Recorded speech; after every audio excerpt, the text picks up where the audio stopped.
Hello and welcome back. So it is nighttime now. I have gone for my run. I am good and sweaty. I haven't showered yet, but this is the most boring and interesting video that's probably going to be part of this series. We'll get into the design stuff later on, but this is really the next step for me. I know this is supposed to be onboarding design clients. Why are we looking at a Word document right now? But this is the most important step. How many times have you opened up a blank Photoshop document or InDesign and it's just completely overwhelming? You don't know what to write, what to put where. You've got to have content, right? You have to have some type of structure that you're working from. And since what I'm ultimately going to be delivering to these guys tomorrow is going to be a nice PDF, really well styled, that explains the story of this pipeline here. I need to have my content together. So all this stuff that you're seeing me scroll through right here is me writing out what's going to go into this initial document. Is some of it overkill? I don't think so. I think it's pretty bare bones without being too verbose for what the process looks like. And really, even at this stage too, within this first pitch deck, I want to raise some questions about what the art direction is going to look like so that we can put those on the table and start establishing some of the pain points as quickly as possible. So in the last video, I talked to you guys about showing you what the pitch deck is going to look like, that I like to also deliver kind of a timeline and a pricing structure. So I'm going to go over each one of these bolded sections first, and as well as the timeline, which I think is the kind of the meat of what you want to get at the beginning of this video, and then we can start diving into more of the detailed stuff later on that's specific to this client. All right, so here we go. You can see there's a lot of text above this before we get to the timeline and what the production pipeline is going to look like. This is a 4-video series that there's going to be 4 different videos that are 3 to 5 minutes long.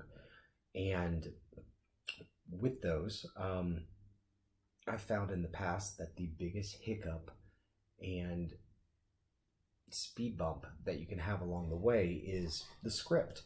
So again, we're looking at a Word document for a motion graphics execution or project, but man, the script is where a lot of advertising agencies, a lot of production studios, a lot of the decision makers really rest and spend a lot of the production time and the production budget and hours on perfecting and honing in.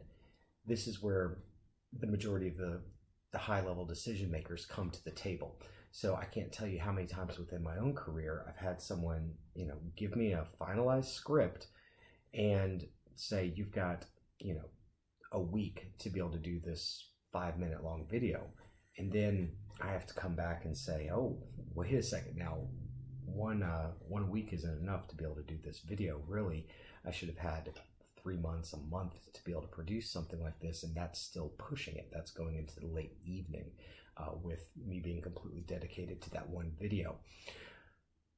Or they rush the script out and they haven't done enough revisions on it. So you get a month, 2 months into the production, you start sending over the final video and you find out that they didn't show it to all the decision makers. And now you've got some high-level executive that lives somewhere else that's seeing this stuff for the first time, and to earn their paycheck, they feel like they need to put in their 2 cents. They need to say, oh no, well, we need to change this verbiage isn't right. Oh, we can't have this kind of imagery in there. And like, man, it's frustrating because it's really like building a house of cards that when you start at this very end stage, changing up major things within the video, it takes forever, and it's really, really heavy. And it's not only is it not fair to the designer, but it incurs a lot of extra hours that didn't need to be there. So when I'm working through these types of projects and onboarding a client, I always want to make sure that they're really clear about what the pipeline should look like and feel like right from the very initial stages. So finally, the timeline and the next steps, what it looks like. So the first one here, we've got to begin defining the art style. What's the video going to look like? What are some reference videos that you like out there that you're feeling that you like the motion of and the overall tone of? It's a great spot to be able to begin the conversation. Number two, write the general descriptions for each of these 4 videos. Right now, I don't have general descriptions. I've got an initial phone call for what 3 out of the 4 might be. And think of these as like the general descriptions that you would see on the bottom of a YouTube video, right?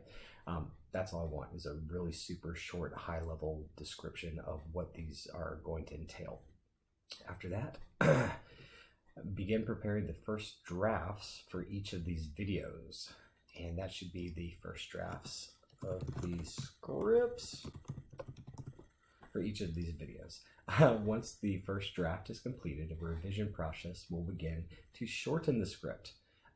This is a great one to include within your timeline, because most likely the first draft during a general read-through is needed so that you can simplify the language. Look for moments to make analogies that will translate well into visuals, and to ensure the timing fits within the 3 to 5 minute long time segment that we're trying to hit. First drafts always run much longer than you anticipate them to. Also, you've got people that are writing, but not writing for visuals, and there's a difference there. So as a designer, it's really kind of your job, if you have this opportunity, to be able to get in there at the early stages and figure out a way that you can give space and room for graphics to transition on and off the screen, as well as figuring out ways to get them to talk in analogies that'll work in a strong visual manner. All right, number 5, at this stage, the revised script, it's time to begin developing the storyboards. So you've got a first draft, you send it back over, do the revisions. Once you've got those revisions over, start coming up with the initial storyboard sketches and the timing for when these visuals are going to appear on the screen. After that, send over the storyboards, get some revisions on those. Once you get final approval on both the storyboards that are timed out for when graphics are entering and coming on and off the screen, how long the pauses are going to be, and you have the final script, I hope the final script created, then you can begin pre-production on the art elements for the video. On their end, this is where the path can kind of split, is recording the script. There's always going to be revisions to the recording of the script, making sure the tone is right, that there's no pauses, that they come over right across, it's working within the time limit as well. After that, you get final approval of the script one more time with the storyboards, and the art elements that are already locked in have been created. You begin the animation process. This is a big difference from shooting live action video. If that's your past, a lot of times with live action video, they'll take shot after shot of different segments. And here you want to make sure that you've got all that stuff figured out before you begin the lengthy process of animation.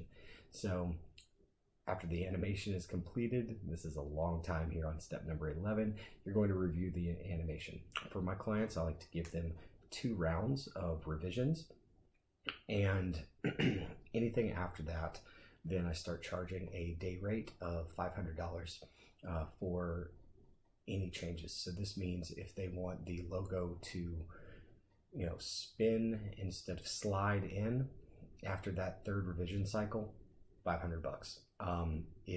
You have to have it in place there. I've had too many instances in the past where you get on a endless revision cycle with a client that they are never going to be satisfied. They keep bringing more and more people into it, and ultimately they didn't really have a strong vision for what they wanted from the outcome of this project, and they're figuring it out as they go, and it's very much sort of like a film process, and it's not a good position to be in when you're an animator and you just worked into the late night for 2.5 months on a project. So the time frame is the next thing. There's still a lot of things that need to be figured out with this video series, but the initial goal for the final deliverables for all 4 videos is going to be about 6 months from now. So in total, 3 to 5 minutes for each one of them. There's 4 of them. It could potentially be 20 minutes worth of video. If you can create 20 minutes of animated explainer videos within 6 months, man, you are there. You're doing it right. So this sounds like a lot of time for 3 to 5 minute long videos, but the animation process takes forever, and it's really unique because clients, people in other industries, don't really understand just how long this stuff takes to be able to create. They see the end result that's only up on the screen for a second and a half, and sometimes a second and a half can take you 2.5 weeks to be able to create. I've been there. So it talks about, all this, the tone of this entire thing is pretty positive throughout. So it's talking about what the strong factors are, to please keep in mind that after the first video is done, this is something that happens a lot within a series, that the second video starts to speed up in production because you've got all the pieces in place. Everyone's sort of doing a first night opening for the videos, but once you guys have got it in sync, the production time should increase. You're going to get better at what it is that you're creating. The revision times, and everyone gets more comfortable with working with one another. It's just, the nature of this stuff. Okay, so now, third part, the initial estimated cost. There are still a lot of X factors that are going on within this video right now, and things that I don't know for what direction they're going to choose. The art direction isn't locked in. The scripts haven't been written. I've got a name for what 3 out of the 4 videos are going to be. But the rate that I'm going with in the year of our Lord 2023 is $9,000 per video. That'll bring me to $36,000 for the total, and that's 6 months worth of work. So it's going to be a lot of work. And if I was doing any other type of job or industry, within 6 months to make $36,000, it's a medium level salary, right? So I think that's the thing that a lot of people struggle with, is like how to be able to actually price this work. It's going to take me about 2.5 months to make each one of the videos and to go through this entire pipeline, even with it speeding up and getting better. The rate, they might come back and say, well, hey, let's do a more limited animation style. Let's make sure that we shorten the videos and all of that stuff. There's still going to be kickback. There's going to be $9,000 for a 3 to 5 minute long video. We don't have the scripts yet. Is a pretty fair price for this, and especially at the level that I've been working at for quite some time now. It's a late mid-level career, so held a lot of senior roles, but for something like this, I feel like it's fair. You also have to keep in mind who your client is, the scale of them. You don't want to turn around and sell a $9,000 video to a mom and pop dentist office in middle of nowhere. They're not going to have that kind of money to be able to pay on their advertising budget. So you do have to be cost considerate with the scale of the client. If it was a mom and pop dentist office in the middle of nowhere, I would have to really believe in their cause. I do like the cause for what this video is about, but you have to really like the client to drop your price further than that. And for these videos, I want them to be maximum production quality. And if I'm going to drop the price, then I would also drop the production quality for a smaller company. And you can still do that. You can still have great art direction with more limited animation, but it's not going to give this video as the kind of legs that the client's really anticipating they want it to have. Alrighty, so there's another ask here. If you ever go to Longhorns or something like that, one of those box restaurants, they've trained all of their servers to try and upsell you, right? So you get there, oh, what can I get you guys to drink? Are you guys going to have any of our special beverages tonight? And that's kind of what's going on here, but this is something that the client had asked for. And it's something that I want to mention for you guys, anyone hopefully getting something out of this to consider, is that you're going to spend a lot of time developing these art assets, the background art, the character animation, the screen lockups, should hopefully be really beautifully designed and look great. All that production material that you have can still be reformatted into other structures. For this, since it's a clinical psychologist and animating the work and the theories that he's produced, the videos are great, but he also tends to go on tour and to give seminars and in-person presentations of this information over a series of days. So to be able to take those high-end, those quality art assets that you created, and then to cut them up and then create really good-looking PowerPoint presentations is not a bad idea. Or a lot of times nowadays, companies will say, okay, well, we want you to do this 3 to 5 minute long explainer video, but we also want you to go through and then create little social clips so that we can, spin this out on our social media for whatever occasion or whatever product it is. So you end up using those developed art assets across multiple platforms, since video is so prevalent nowadays on the internet. And yeah, so the pricing for the PowerPoint presentations, each one of them is $1,200 per presentation, times 4 PowerPoint presentations comes up to $4,800.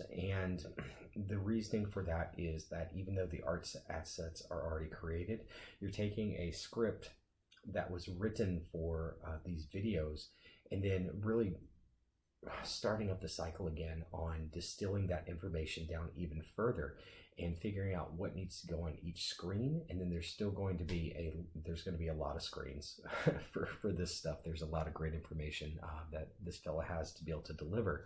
And then really creating an art directing, a solid presentation that tells the story effectively, takes a lot more time than you think it's going to. It's really sort of another form of animation and production and putting on a show, for lack of a better term.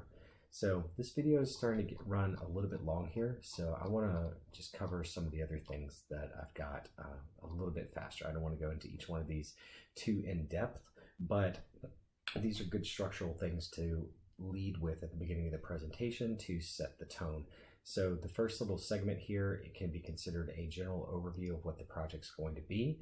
Then we have video goals. This is a great thing to be able to highlight with your client if you're just meeting them for the first time. During the first meeting is, what do you want to accomplish with these videos that you're creating? And the 3 main things that they're looking for in this case are entertainment, keeping the information relevant long term, and then selling some books that the psychologist has published. A lot of the proceeds are also going towards free mental health services for those in need. There's a nonprofit aspect to these videos, and that's an interesting caveat, because we have 3 to 5 minutes to be able to produce these videos. But if you're being realistic, it's going to take 30 to 40 seconds, and that's still on the fast side, to be able to talk about the nonprofit aspect and to do a call to action at the end of the videos for going to a website or checking out more of the video or more of the information. It takes a lot longer than you think it's going to. You're not going to get this out the door within 15 to 20 seconds. That's going to go really, really fast when you're trying to do a call to action at the end. So this is something that I hope, once we create the 30 to 40 second call to action, that can be attached to each one of the videos at the end, and it sort of starts to come up, and you get reminded of it, so that it doesn't have to be a separate animation every single time, and that will really help with the overall production of this stuff. So next up, I'm giving, because this happens, right? You as a creative, you as a designer, you understand your process really, really well. Other people out there, you kind of have to become an educator and teach people about how animation works and what this process looks like. So right at the very beginning of the presentation, I'm talking about the animation process. And the most important part here that I want to stress is that how important pre-approval is before the animation actually begins. I talked about that at the beginning of the video, and how scripts can get turned around on you or flipped on you at the very last minute. So even from this first document that I'm sending over at the very beginning, talking about why we use storyboarding and locking in the script to really get the structure down later on. So here's a question that I need to establish and throw back over to them. You don't have to feel like you have all the answers during this particular stage. So I'm going through and I'm saying, hey, are we going to be using a voiceover, or are we going to hire a personality? Are these going to be green screen backed actors that we're using? Are we using the clinical psychologist, the doctor in these videos? Does he come across well on the screen? These are questions that we have to figure out. And then the third and final option is to just go with pure animation and then have a voiceover, and we can either use the author, or we can use a hired voiceover actor. And establishing those three things from this early stage are pretty essential to figure out how you can start imagining what this video is going to look like and start art directing it. So we got the initial proposed video topics, and then some early art direction. So you always ask the client, well, hey, can you send me over some videos that you really like, or something that you feel like looks really good? You can do this with logos, you can do it with character design, you can any art field. Don't be scared to ask the client to show you something that they admire, or other competitors that they're aware of in the field that they admire. He gave me 3 different videos here. 3 different videos. The style is sort of all over the place. Some of them are stock footage. Others have got shot video, which doesn't really apply to the motion graphic stuff that we're doing here. And so now I'm coming back and saying, here's some reference videos that I like to show off. The ones that I like to show are the Bible Project on YouTube. Kurt Sagat, I hope I'm saying that right. They've done a whole bunch of different video series. And then somehow I ended up finding one called SimRush, which this is a commercial that, good luck. I hope you can find that again on the internet somewhere. Man, you see so many great animated commercials that show up on YouTube, and then you can never find those another time. And so this one I was actually able to hunt down, and it's a good example of just sort of modern motion graphics techniques. And then finally, we've got the TED Talk animateds are ones that I like to show. A lot of these are styled off of Saul Bass's motion graphics techniques that he developed during the 1950s, and really kind of the birth of the motion graphic art form with those title sequences for Alfred Hitchcock. But yeah, that covers everything that I got for you. This is 23 minutes long. I hope this was helpful. The next video that I'm going to do is I'm going to spend the day styling and getting my presentation together. So I'm going to talk to you about what my process looks like for building out these presentations. It's a good chance for you to just take a stab at doing early art direction and figuring out, hey, what might the color scheme look like from this? I know that they're already attached to a large nonprofit organization, so I'm going to bring in some of the branding and art direction from those guys as well to the presentation. It's a good safe spot to be able to start, but I'm looking forward to showing you guys how this thing starts to come together at the end. And thanks for sticking with me for this long and just checking out a screen full of a Word document. But it all starts here. So get all your ideas out in a Word document. Once you go into InDesign and start creating stuff within Illustrator or Photoshop, the job becomes a lot easier when you know what's going to be on the screen. All right, so have a great day, and thanks for watching.